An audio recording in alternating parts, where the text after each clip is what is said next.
During this railway adventure, incredible engineering, surfing in the UK, and some serious monkeying around by British Rail and the Bodmin and Wentford Steam Railway. Hi, I'm Bernie Coppell. Just up the tracks, Royal Albert Bridge and a monkey sanctuary. Join me from Plymouth to Land's End on Railway Adventures Across Europe.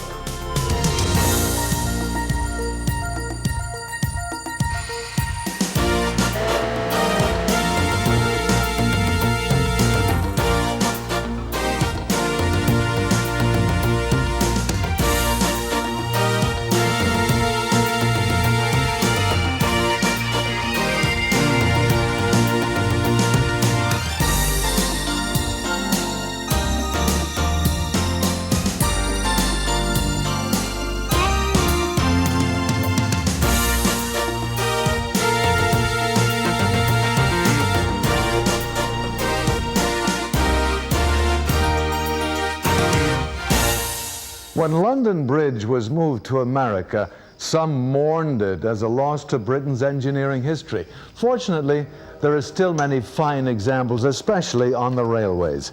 We'll experience one of the most beautiful examples as we travel southwestern England.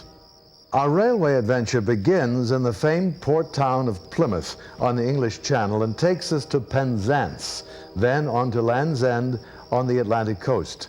During our travels, we'll cross the 1,000-foot Royal Albert Bridge, completed in 1858, see spectacular ocean views from rugged cliffs, and a museum of china, the cup and saucer kind. We'll also visit a town popular with surfers, a 13th century castle, and a sanctuary for woolly monkeys. All this and the southernmost railway station in Britain by British Rail and the Bodmin and Wentford Railway. All aboard for heading south. Our railway adventure takes us to southwest England and the port city of Plymouth.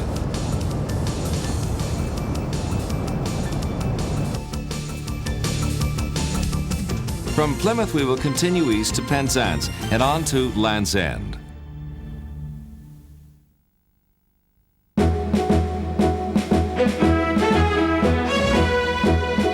We'll start with a historic tour of Plymouth, which was heavily bombarded by the Germans in World War II.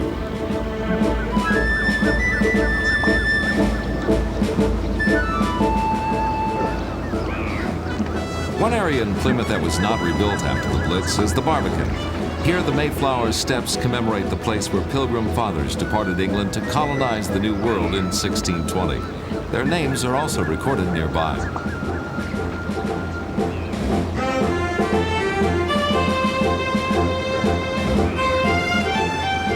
The Barbican has become a fashionable stopping point and is known as the Old Town. Locals and visitors enjoy the many colorful restaurants and pubs in this historic town. Plymouth's modern shopping center brings us back to the present before we set off across the River Tamar into Cornwall. The Royal Albert Bridge is still an incredible example of railway engineering. It was built between 1857 and 1858 by Brunel and spans the 1,000-foot wide river, which is 70 feet deep.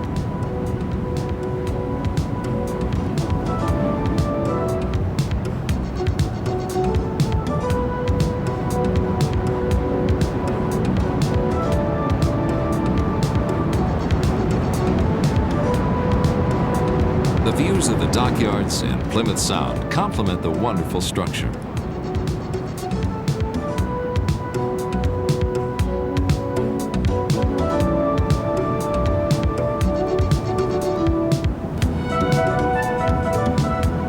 At Liskeard, we leave the main line for a visit to the fishing village of Loo. The town's quaint, narrow streets lay just beyond the harbor and gulls clamoring for fish.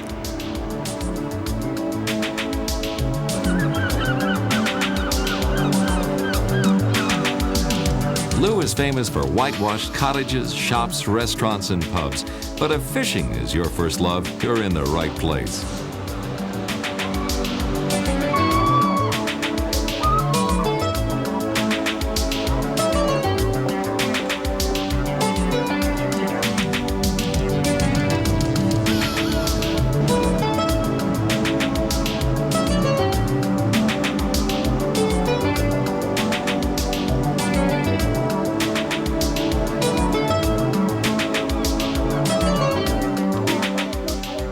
There is a monkey sanctuary just a short distance away through the woods overlooking Lou Bay.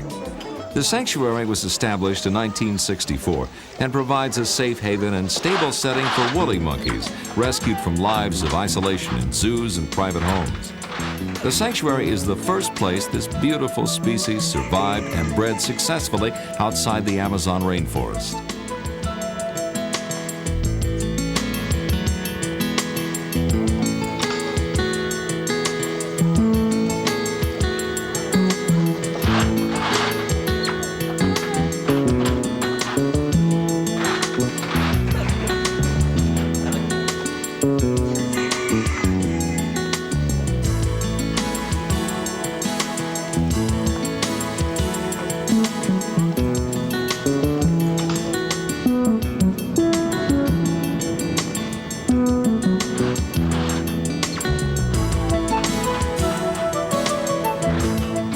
The main line heads on to Cornwall and brings us to our next stop at Bodmin Parkway.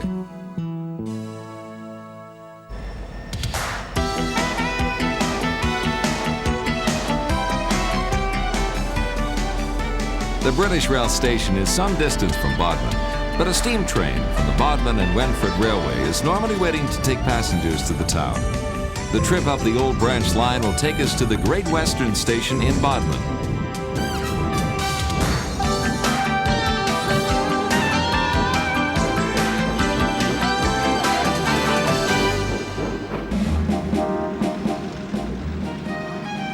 Vintage transportation is a fitting way to travel to what is considered by many to be the finest country house in the region.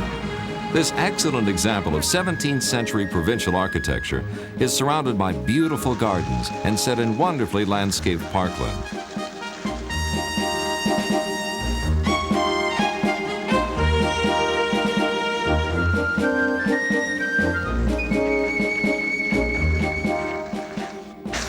A small Gothic church looks down over the gardens behind the house. Just a short walk behind the church gives us a bird's eye view of the entire estate.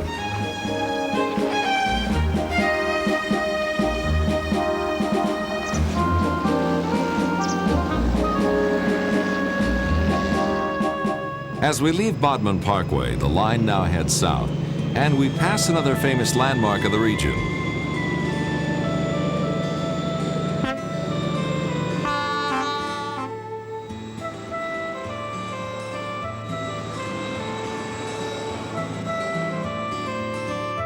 Restormel is a 13th century castle that's been preserved and protected by English heritage.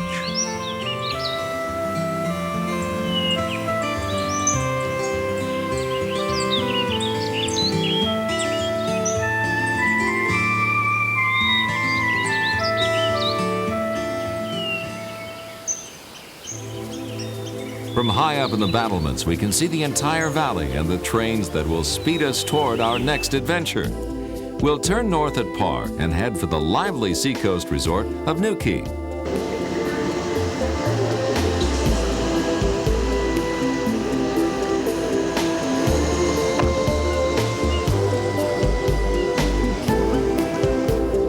Tall cliffs and houses that would be right at home on the shores of the Mediterranean guard the shoreline and provide a beautiful setting for the town set high above the sea.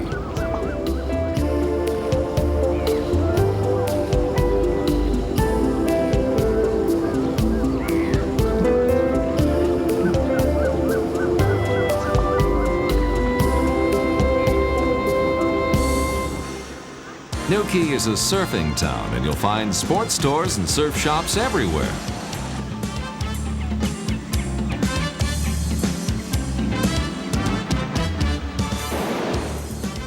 Atlantic rollers crash down on the white sandy beach at Fistro, where wave riders can find the perfect curl with every surge.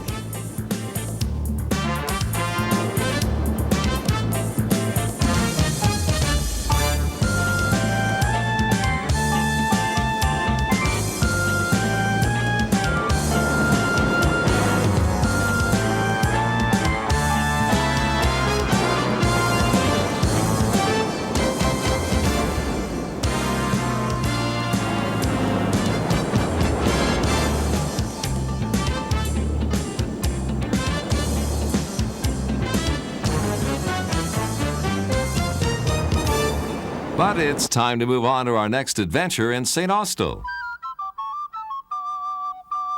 We're in the heart of granite country, just minutes from Cornwall, and in nearby Carthage we find the Wheel Martin China Clay Museum.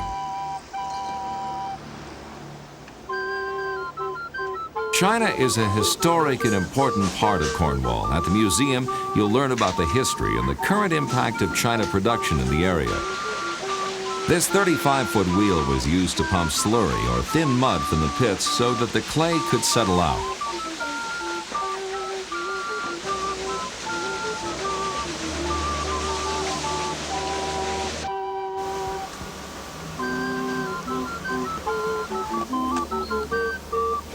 You can see examples of how products and people were transported on the history trail, and you can buy the latest China products.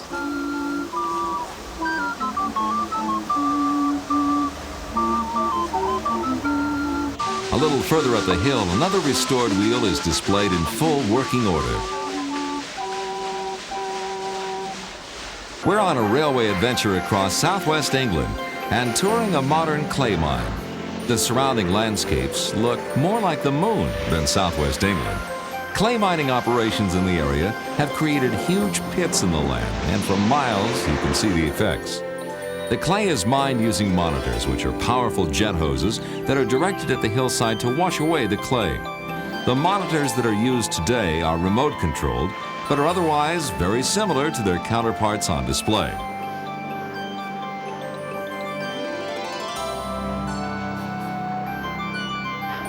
Our next stop is Truro, which dates back to Norman times.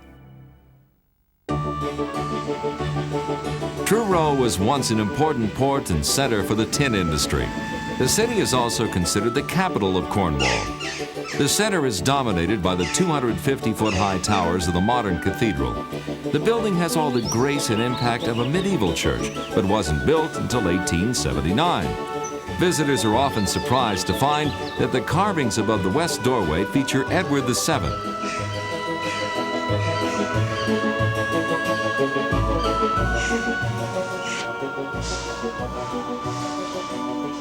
The Royal Cornwall Museum is always worth a visit, and you will enjoy the displays and information on the history and traditions of the city and the region.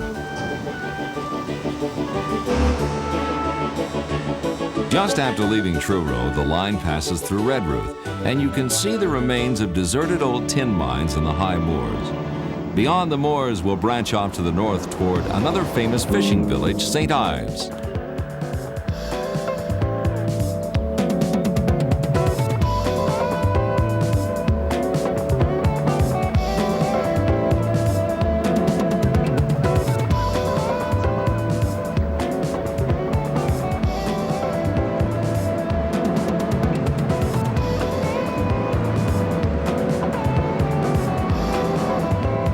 The resort has graced this tranquil bay since the Victorian era and is still a popular retreat for rest and relaxation.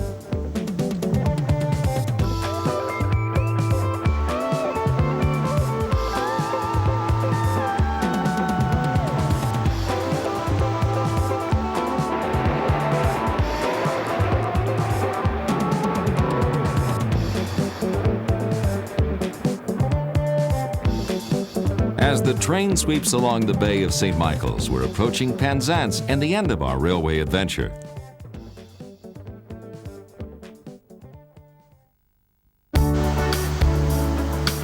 But there are still some surprises that remain, and our first glimpse of St. Michael's Mount is spectacular. This former monastery is perched on a coastal crag or steep rugged rock that's actually an island joined by a causeway that's submerged at high tide. The site is owned and protected by the National Trust, which ensures that this unforgettable landmark will retain its charm for future generations.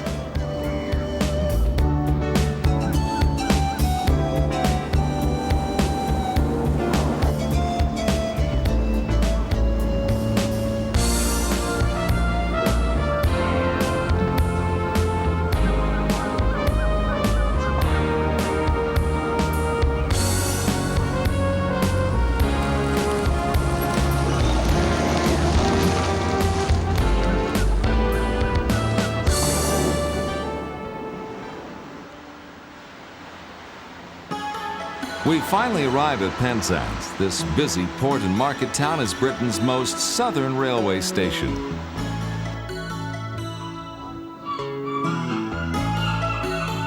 Like Cornwall, the town has grown because of its easy access to the ocean, and you're never far from the sights and sounds of the sea.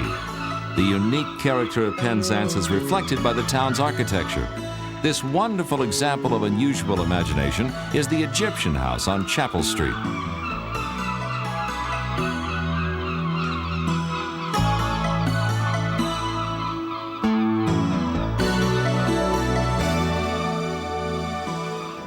And while you're on Chapel Street, Admiral Benbow's Restaurant and the Maritime Museum are also worth a visit.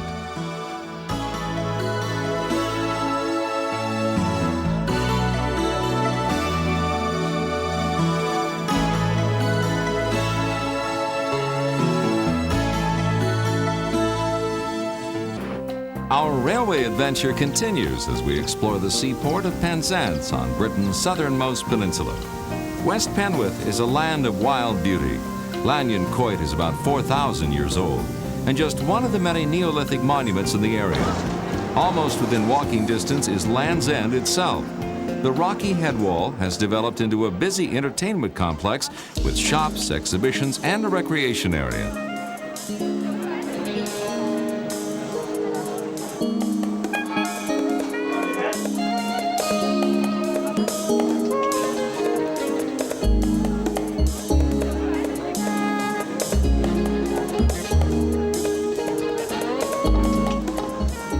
One of the most popular spots to be photographed is with the famous signpost.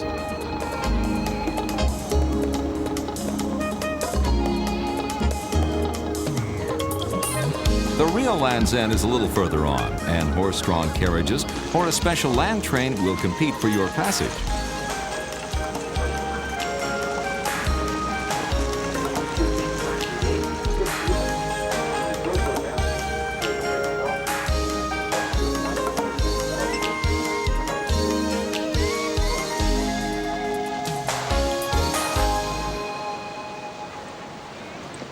There are world-class views from the cliffs at Land's End, where the land finally plunges into the ocean. At Land's End, you may be lucky enough to see dolphins and porpoise playing off the coast, or take a moment to explore the peaceful beaches and coves along the shore. In either case, visitors to this beautiful place will find it well worth the trip.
The Minack Theater and Exhibition Center is just a short way from Land's End.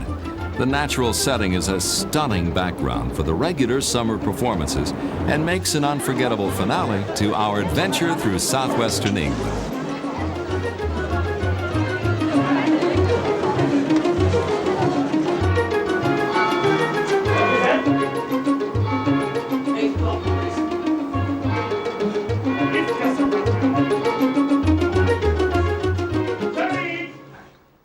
Our railway adventure has taken us as far south as you can go by rail in the British Isles. We hope you've enjoyed heading south. I'm Bernie Coppell. Join me for the next Railway Adventures Across Europe.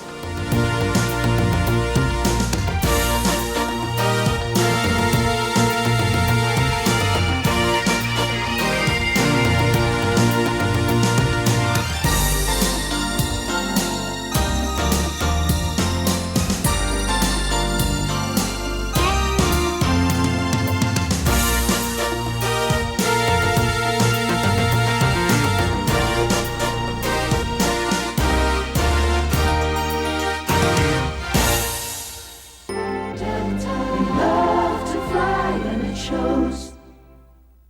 Rail Europe is your one-stop shop for European rail products.